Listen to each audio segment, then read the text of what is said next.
Hello hello नमस्ते। जैसे कि आपने वीडियो का टाइटल पढ़ ही लिया होगा। तो बेसिकली ये वीडियो उन लोगों के लिए जो सी लैंग्वेज को सीखना चाहते हैं, ठीक है। जो एकदम बिगनर्स है, जिन्हें सी के बारे में कुछ नहीं पता, ठीक है। एकदम बेसिक से बताया जाएगा इस वीडियो में। तो स्टार्ट करते हैं। तो सबसे पहले आपको एक सॉफ्टवेयर चाहिए जिसमें आप अपना प्रोग्राम्स लिखेंगे। तो मेरा है कोड ब्लॉक, ठीक है। कुछ ऐसा दिखता है। ये रहा कोड ब्लॉक्स, ठीक है। इसको आप डाउनलोड कर लेना कहीं से भी, क्रोम वगैरह वगैरह कहीं से भी कर लेना। तो स्टार्ट करते हैं। तो कोड ब्लॉक में एक कंपाइलर होता है जो बेसिकली हाई लेवल लैंग्वेज को लो लेवल लैंग्वेज में कन्वर्ट करता है, ठीक है। जो हाई लेवल लैंग्वेज होगी, जो सी होगी, सी में आप अपने प्रोग्राम लिखोगे, और जो कंपाइलर क्या करेगा, उसे लो लेवल लैंग्वेज में कन्वर्ट करेगा, जो होती है मशीन लैंग्वेज एक तरह से, ठीक है। 0101, जिसमें कंप्यूटर को समझ आएगा कि क्या हो रहा है, ठीक है। तो आपसे कोई पूछे कंपाइलर क्या करता है, तो आपको सीधे कहना है हाई लेवल लैंग्वेज से लो लेवल लैंग्वेज में कन्वर्ट करता है, ताकि कंप्यूटर समझ पाए, ठीक है। तो अब स्टार्ट करते हैं। स्टार्ट करने के लिए आपको जाना पड़ेगा फाइल में। न्यू में गए, उसके बाद आपको एम्प्टी फाइल खोलनी है, ठीक है। एम्प्टी फाइल खोल दिया। अब इसमें आप अपने प्रोग्राम्स लिखेंगे। प्रोग्राम लिखने से पहले इसको सेव करना पड़ेगा आपको। कंट्रोल+S दबाना है आपको। उसके बाद कोई भी नाम दे दो अपने उसका। मैं अपने नाम से दे देता हूँ, AKS आकाश .C, ठीक है। सेव कर दिया। .C लगाना ज़रूरी है, ठीक है। .C का एक्सटेंशन देना ज़रूरी है। जो भी सी की फाइल सेव करेंगे तो .C से लगाना ज़रूरी है, ठीक है। मतलब लास्ट में .C लगाना ज़रूरी है। तो करते हैं स्टार्ट। अब सबसे पहले आपको लिखना पड़ेगा हैश टैग इंक्लूड, ठीक है। ये होता है एक तरह से प्री प्रोसेसर डायरेक्टिव। नाम से डरना मत, बस जितना मैं बोल रहा हूँ सुनते रहो, ठीक है। यहाँ पे लिख दो stdio.h, ठीक है। अब बेसिकली क्या है ये, हैशटैग इंक्लूड एक प्री प्रोसेसर डायरेक्टिव होता है जो हेल्प करता है हेडर फाइल इंपोर्ट करने में, ठीक है। हेडर फाइल क्या है यहाँ पे, stdio.h है, ठीक है। अब हेडर फाइल क्या होती है, हेडर फाइल बेसिकली वो होती है जिसमें सी के फंक्शंस होते हैं पहली सी। तो हमें हेल्प करते हैं प्रोग्राम लिखने में, ठीक है। डरना मत नाम से, ठीक है। कुछ कर नहीं रहे हम अभी। अब हमें क्या बनाना पड़ेगा, एक फंक्शन बनाना पड़ेगा हमें, ठीक है।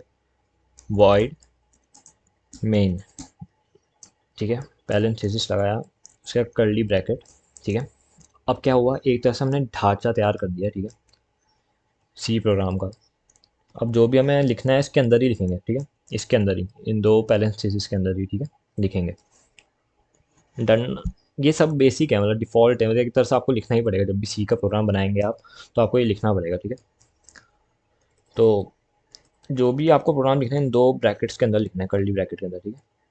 तो दोस्तों, जो भी प्रोग्राम होता है तो उसमें मेन चीज़ क्या होती है, एक आउटपुट होता है और एक इनपुट होता है, ठीक है। तो सी प्रोग्राम में कोई भी डेटा हमें आउटपुट के लिए, आउटपुट देना होता है किसी भी डेटा का, तो हम प्रिंट एफ यूज़ करते हैं, ठीक है, प्रिंट एफ।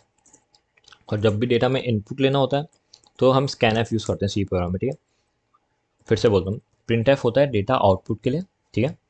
और स्कैन एफ होता है डेटा इनपुट के लिए। तो भाई, तो पहले हम डेटा आउटपुट करके दिखाते हैं आपको, ठीक है। तो आपका सबसे पहला प्रोग्राम बनने जा रहा है। आपको ब्रैकेट करना है और इसमें करना है हेलो वर्ल्ड। ये सबसे पहला प्रोग्राम होता है सारे कोडर्स का, WORLD वर्ल्ड, ठीक है।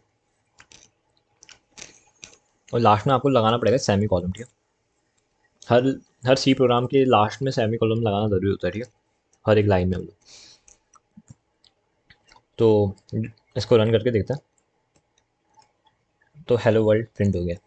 तो भाई, कंग्रेचुलेशन, आपका पहला प्रोग्राम बन गया है, ठीक है। आप इसको देख के डरे तो नहीं ना। ये void main hashtag include to stdio.h, ये कुछ नहीं, एक तरह से मैंने आपको पहले भी कहा था, जैसे ढांचा टाइप का एक, ठीक है। वॉइड मेन एक फंक्शन है। इसके अंदर हमें जो भी करना है हमें इसके अंदर ही करना है, ठीक है। जो भी प्रोग्राम लिखना है इसके अंदर ही करना है, ये बेसिक ही है, ठीक है। इसको देख के डरना नहीं है। अगर मैं आपको इसको बताने लग गया तो कंफ्यूजिंग सा हो जाएगा, क्योंकि आप बिगनर से, अभी आपको पता नहीं होगा कि वॉइड मेन क्या है, ऐसे ऐसे, ठीक है। तो हम बात करते हैं अब वेरिएबल्स की, ठीक है। अब वेरिएबल्स क्या होते हैं, वेरिएबल आप एक तरह से कह सकते हैं ब्लॉक है, ठीक है, जिसमें आप अपना डेटा स्टोर करते हैं, ठीक है। और टाइम आने में आप उन्हें यूज़ करते हैं, ठीक है। वेरिएबल समझाता हूँ मैं भी। आप वेरिएबल का नाम कुछ भी दे सकते हो, ठीक है। जैसे पहला वेरिएबल बना दिया मैंने ए, दूसरा वेरिएबल बना दिया बी, तीसरा सी बना दिया, ठीक है। अब इसमें इक्वल्स टू करके कोई भी वैल्यू स्टोर कर सकते हैं, ठीक है।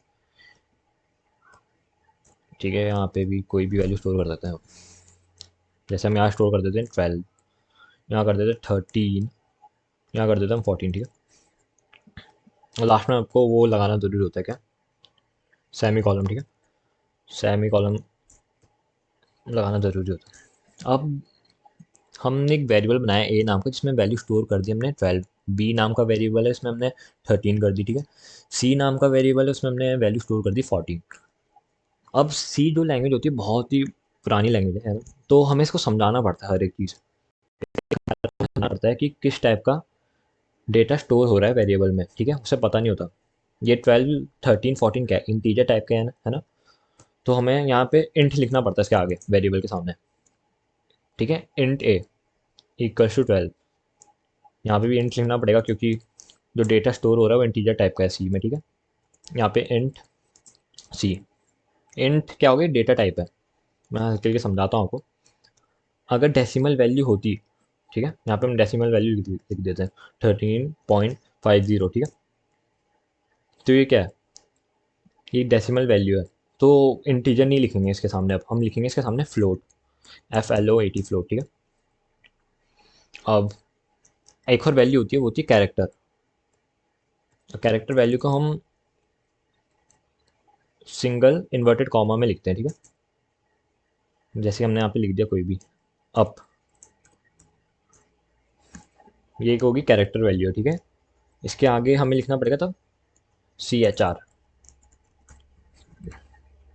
हमने कंपाइलर को बता दिया जो सी वेरिएबल है वो कैरेक्टर टाइप की वैल्यू स्टोर करेगा, ठीक है। और जो जो बी वेरिएबल है वो फ्लोट टाइप की वैल्यू स्टोर करेगा, और ए है जो इन टाइप की, ठीक है। ये होते हैं डेटा टाइप। मैं आपको समझाता हूँ, यहाँ पे मैं नोट्स लिखे थे। तो वेरिएबल क्या हो सकते हैं, वेरिएबल की अब डेफिनेशन देखो, is the name of a memory block that we use for storing data, ठीक है। और जैसे मैं आपको डेटा टाइप बताया था, इंटीजर, फ्लोट, ये सब, ठीक है। जब भी इंटीजर यूज़ होगा तो हमें इंट लिखना पड़ेगा, ठीक है। कैरेक्टर के लिए CHR लिखना पड़ेगा, डेसिमल के लिए फ्लोट, ठीक है। अब अब डेटा टाइप को मैं वैसे समझाता हूँ। डेटा टाइप बेसिकली हेल्प करता है कंपाइलर को बताने में कि किस टाइप का डेटा स्टोर होगा किसी भी वेरिएबल में, ठीक है। वेरिएबल हो गया ABC, और डेटा टाइप हेल्प करता है कि किस टाइप का वैल्यू स्टोर होगी, ठीक है। 12 है तो इंटीजर लिख देंगे, फ्लोट है तो डेसिमल वैल्यू है तो फ्लोट लिख देंगे आगे, ठीक है। और कैरेक्टर वैल्यू स्टोर हो रही है तो CHR, ठीक है। इतना आपको समझ आ गया होगा। तो अब बात करते हैं हम वेरिएबल की, ठीक है। अब मतलब वेरिएबल की बात तो कर ही लिया, अब थोड़ा और घुसते हैं वेरिएबल में, ठीक है, डिटेल में थोड़ा। तो वेरिएबल हम किसी भी नाम से स्टोर कर सकते हैं, ठीक है। कोई भी नाम दे सो, कितना भी बड़ा दे दो, ठीक है, इक्वल टू लगा दो, ये वेरिएबल बन गया, ठीक है। आगे डेटा टाइप लिखना ज़रूरी होता है, ठीक है, किस टाइप का। पर अभी थोड़े रूल्स होते हैं कि इसको डिफाइनिंग, वेरिएबल डिफाइनिंग के रूल्स होते हैं, ठीक है। देखो, अगर आप कोई भी कैरेक्टर लिख रहे हैं आगे, उसके बाद आप वो लगा रहे हैं इंटीजर्स, तो ये एक वेरिएबल है, ठीक है, ये वैलिड है, ठीक है। पर अगर आपने स्टार्टिंग में लगा दिया कोई इंटीजर, ठीक है, तो आप सोच रहे हैं कि एक वेरिएबल बन गया है, तो ये गलत है भाई, ठीक है, ये टोटली रॉन्ग है। और अगर आप कोई वेरिएबल है आपका, ठीक है, नाम का AABB नाम का एक ही वेरिएबल है, ठीक है, अगर आप इनके बीच में स्पेस डाल दें तो ये वेरिएबल नहीं होगा, ठीक है, ये इनवैलिड है, ये गलत होगा, ठीक है। स्पेस डालने के लिए आप ये कर सकते हैं, अंडरस्कोर लगा सकते हैं, ठीक है, ये वैलिड है, ये वैलिड वेरिएबल बनेगा, ठीक है। ठीक है, और आप एक और होता है कि आप स्पेशल कैरेक्टर यूज़ नहीं कर सकते, जैसे कि ये हो गया, ये सब इनके नाम तो ठीक से नहीं पता मेरे को, ठीक है, ये सब यूज़ नहीं कर सकते आप, ठीक है। और ठीक है, और आप कीवर्ड्स भी यूज़ नहीं कर सकते हैं।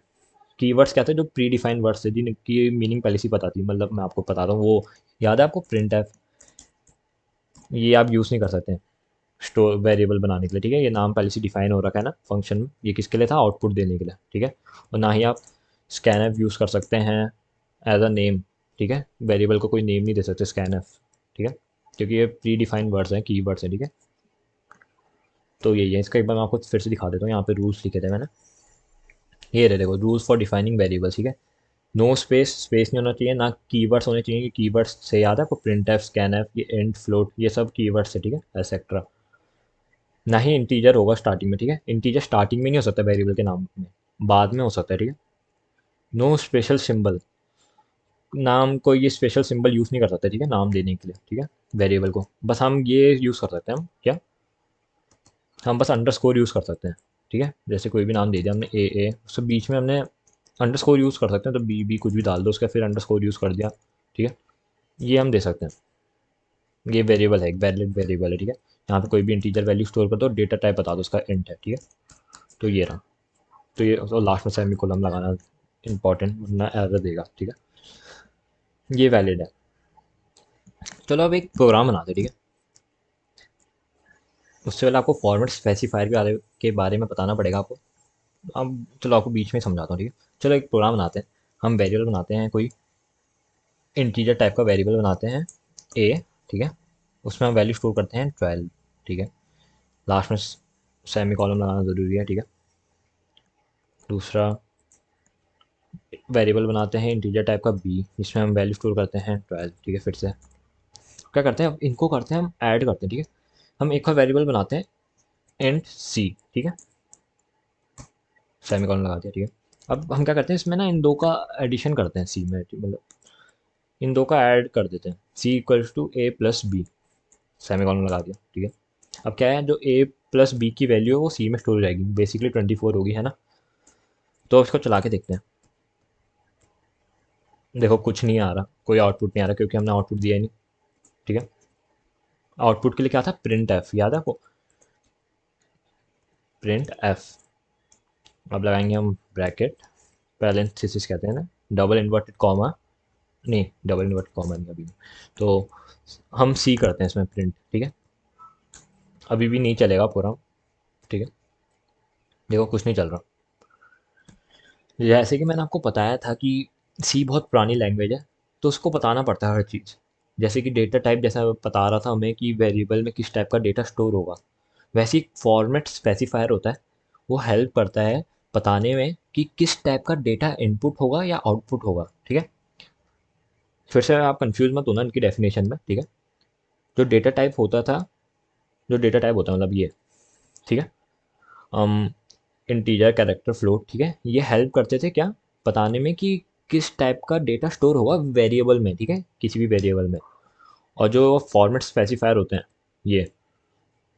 ये हेल्प करते हैं बताने में कि किस टाइप का डेटा आउटपुट होगा प्रोग्राम में या इनपुट होगा, ठीक है।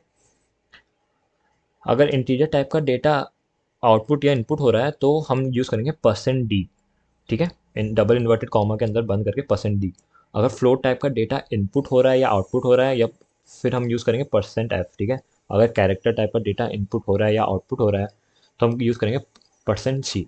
तो वापस प्रोग्राम में चलता है, ठीक है। ये c क्या था, ये है किस टाइप का, इंटीजर टाइप का, तो हमें यहाँ पे %d लिखना पड़ेगा, ठीक है। डबल इन्वर्टेड कॉमा के अंदर %d, क्लोज करेंगे, कॉमा लगाएंगे, ठीक है। अब इसका चला के देखते हैं, ठीक है। 24, ठीक है। यहाँ पे अगर आप वैल्यू चेंज कर दें, 10 लिख दें, तो आउटपुट आएगा 22, ठीक है। हम यहाँ पे सब्ट्रैक्शन भी कर सकते हैं, यहाँ पे माइनस का साइन लगा देंगे, तो सब्ट्रैक्ट आएगा, हो जाएगा, मतलब सॉरी, बिल्ड एंड रन करना है हमें, 2, ठीक है। तो आप समझ गए। पर फॉर्मेट स्पेसिफायर बेसिकली हेल्प करता है बताने में कि किस टाइप का डेटा इनपुट या आउटपुट हो रहा है, ठीक है, कंपाइलर को। चलो तो अब एक प्रोग्राम बनाते हैं जिसमें हम इनपुट भी होगा डेटा, ठीक है। अभी तो हम सिर्फ आउटपुट कर रहे हैं, इनपुट होगा, ठीक है। फिर से बनाते हैं एक, यहाँ से शुरू करते हैं, ठीक है। हम वेरिएबल बनाएंगे पहले इंटीजर टाइप का, क्या, इंट ए बी, ऐसे भी बना सकते हैं, ठीक है, वेरिएबल, कंफ्यूज मत होना। ये सेम ही है, जैसे हम ऐसे नहीं लिख रहे थे इंट बी, तो हम ऊपर वाला भी लिख सकते हैं, ऊपर वाले वे से भी लिख सकते हैं, ठीक है। सी। इससे क्या हो गया, 3 वेरिएबल बन गए, वो इंटीजर टाइप के बन गए, ठीक है। उसे सेमी कॉलन लगा दिया, ठीक है हमने। ठीक है, अब क्या करेंगे, हम सारे डेटा होगा हम वो यूज़र से कराएंगे इनपुट, ठीक है। तो उसके लिए क्या करेंगे, पहले हमें एक मैसेज प्रिंट करना पड़ेगा, ठीक है। प्रिंट एफ पैरेंथेसिस, इसके अंदर इन्वर्टेड कॉमा, उसमें लिख देंगे हम enter first number, NUMBER number, ठीक है, इक्वल्स टू लगा देंगे, ठीक है। ये पूरा मैसेज प्रिंट हो जाएगा, ठीक है। यहाँ पे लगा दिया हमने सेमी कॉलम, ठीक है। तो इसको पहले इतने को चला के देखते हैं क्या आएगा आउटपुट। देखो, एंटर फर्स्ट नंबर, ठीक है। अब कराएंगे हमें, अब हमें ए वेरिएबल के अंदर हमें वो कराना है, डेटा स्टोर कराना है, इनपुट कराना है डेटा, ठीक है। तो हम यूज़ करेंगे स्कैन एफ। और हम करेंगे फॉर्मेट स्पेसिफायर का यूज़। फॉर्मेट स्पेसिफायर क्या आते हैं, हेल्प करते थे हमें डेटा बताने में कि कौन सा टाइप का डेटा इनपुट हो रहा है या आउटपुट हो रहा है, ठीक है। हम इनपुट कौन सा टाइप का कराएंगे डेटा, क्योंकि वेरिएबल इंटीजर टाइप का ना, क्योंकि वेरिएबल भी इंटीजर टाइप के हैं, तो डेटा भी जो इनपुट होगा वो इंटीजर टाइप का ही होगा, है ना। तो %d, ठीक है, इंटीजर के लिए %d यूज़ होता है, ठीक है। लगाएंगे कॉमा। अब किस में स्टोर कर रहे थे हम, ए में, ठीक है, और सेमी कॉलम। तो देखो भाई, ये ऐसा सही नहीं रहेगा, ठीक है। हमें ना एड्रेस प्रोवाइड करना पड़ेगा, ठीक है, एक ए वेरिएबल का। जो भी डेटा स्टोर होगा वो कौन से वेरिएबल में स्टोर होगा, किस में, ए के एड्रेस में। तो एड्रेस के लिए हम कौन सा यूज़ करते हैं, एड्रेस ऑपरेटर, ठीक है। एड्रेस ऑफ, एंड लगा देंगे, ठीक है, ये एड्रेस ऑफ। इससे क्या है कि हम जो भी डेटा हम इनपुट होगा वो ए में जाएगा, ठीक है, पहला। और ऐसे ही उसके लिए करते हैं हम बी के लिए, print F enter second number, ठीक है, इक्वल्स टू लगा देंगे, ठीक है, सेमी कॉलन लगाया, स्कैन एफ, ठीक है, %d लगा दिया हमने, ठीक है। यहाँ पे उसके बाद हमने अब क्या करना है, एड्रेस प्रोवाइड करना पड़ेगा हमें, किसका, बी का, ठीक है। ये हो गया, हमें 2 कर दिए, ठीक है। अब इसको हम चला के देखते हैं एक बार, ठीक है, कैसा आएगा। वो कहेगा एंटर फर्स्ट नंबर, तो हमने डाल दिया 11, ठीक है। कहेगा एंटर सेकंड नंबर, ठीक है, कुछ भी डाल दिया 12। अब आउटपुट अभी अभी कुछ ऑपरेशन नहीं हुआ क्योंकि हमने कराया नहीं था, ठीक है। अब क्या करेंगे हम, सी में कराएंगे, ठीक है। सी में अब एडिशन करा देते हैं, C equals to A plus B कर देते हैं, ठीक है, और सेमी कॉलम, ठीक है। अब हम वो करेंगे क्या, अब हम आउटपुट देंगे, ठीक है। अभी तो हम इनपुट ही करे जा रहे हैं, अब आउटपुट देंगे, ठीक है। प्रिंट एफ, अब क्या करेंगे हम, ये लिख देंगे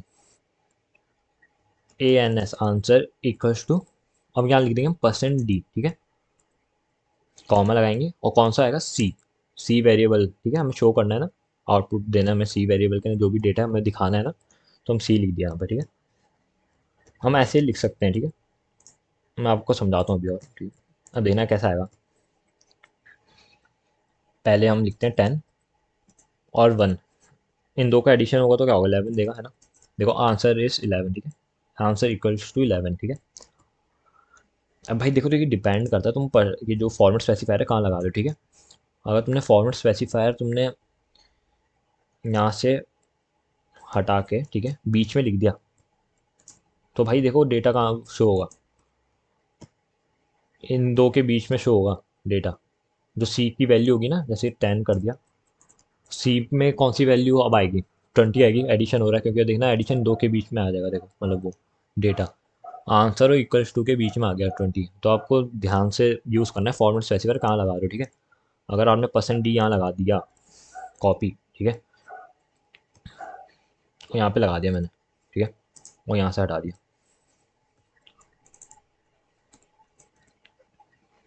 अब देखो जो सी की वैल्यू होगी सबसे आगे दिखाएगा वो। फिर से करते हैं 10 + 10, ठीक है, 20 20 पहले लिखा गया, देखा हमने। तो आपको ठीक से यूज़ करना है फॉर्मेट स्पेसिफायर का। तो आप समझ ही गए हो एक तरह से प्रोग्राम कैसे बन रहा है, ठीक है।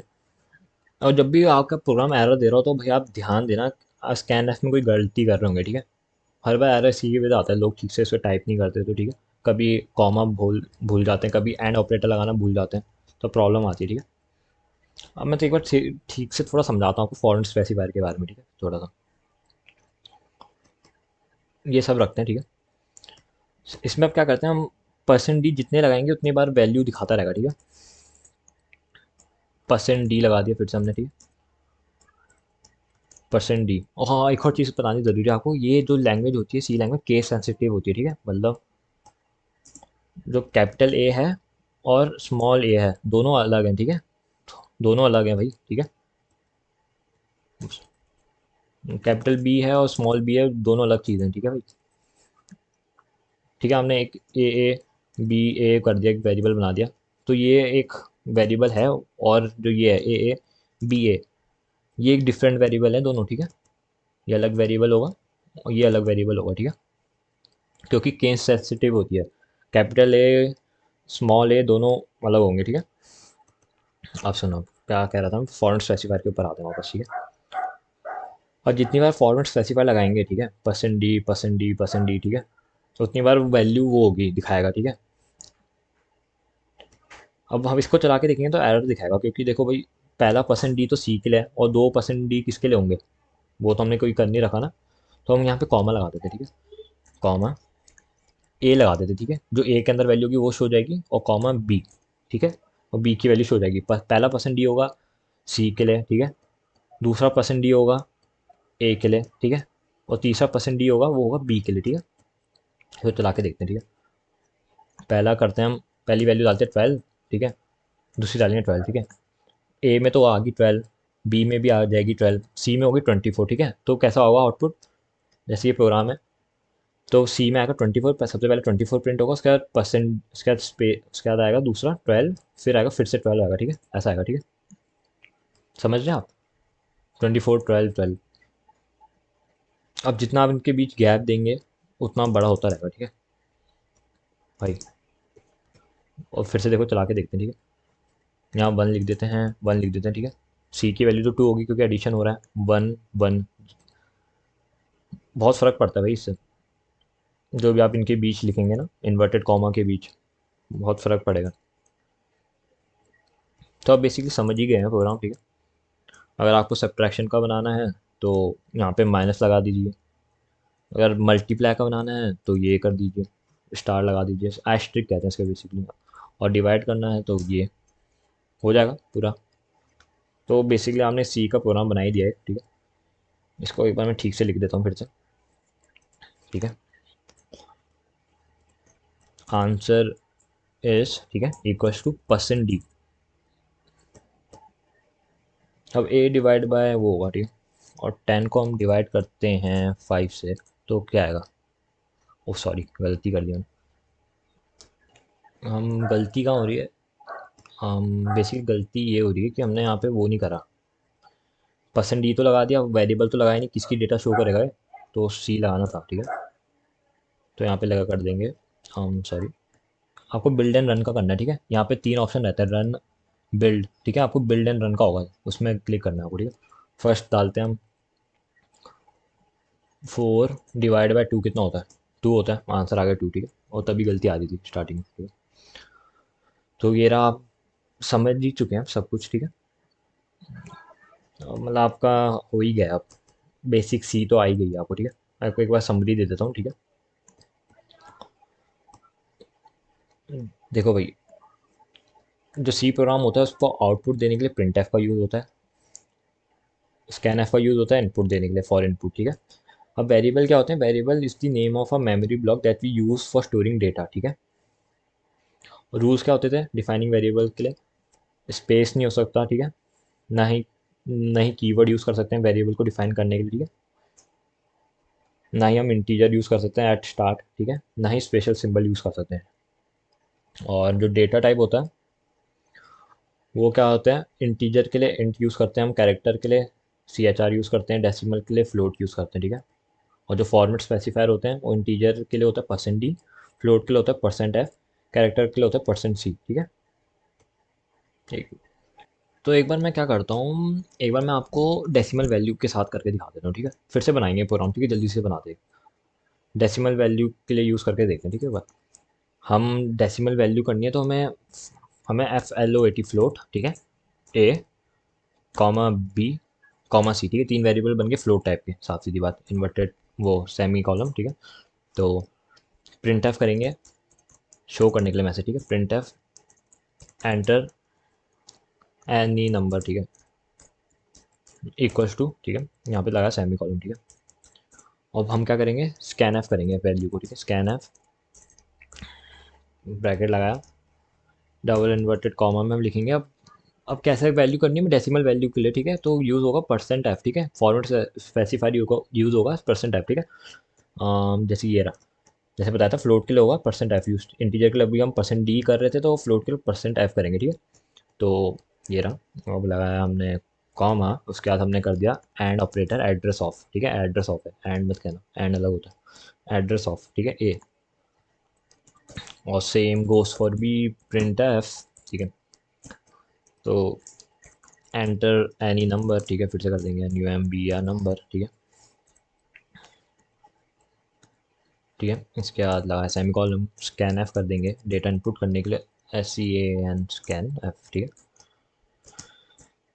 फिर से लगाएंगे परसेंट एफ, क्योंकि हम डेसिमल वैल्यू के साथ खेलेंगे इस बार, ठीक है। हम एड्रेस ऑफ ऑपरेटर बी में एड्रेस स्टोर कर दिया, ठीक है।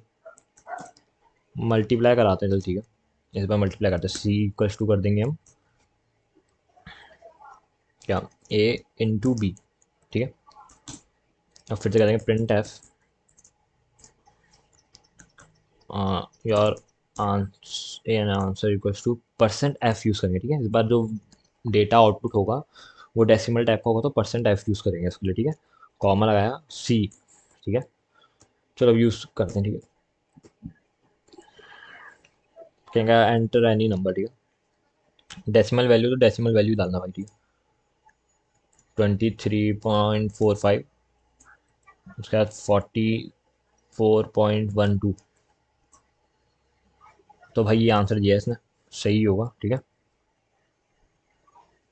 बस एक बार आपको मैं एक बार, ठीक है, आप मतलब समझ ही गया भाई, एक बार आपको मैं स्लैश एन और स्लैश टी के बारे में समझा देता हूँ, कुछ नहीं है बस, ठीक है।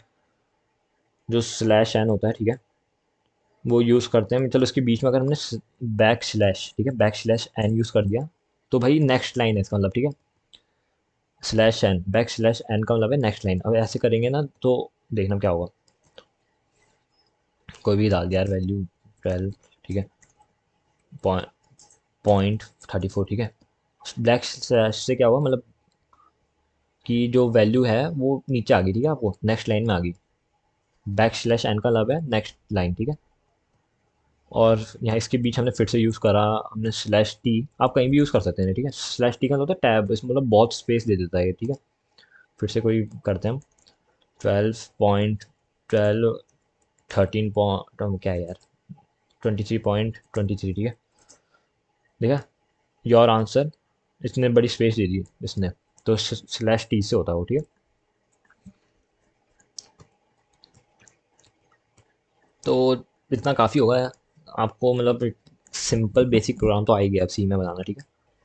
तो मतलब इतना काफ़ी होगा। तो धन्यवाद आपका मेरे साथ बने रहने के लिए ठीक है, तो बाय, थैंक यू।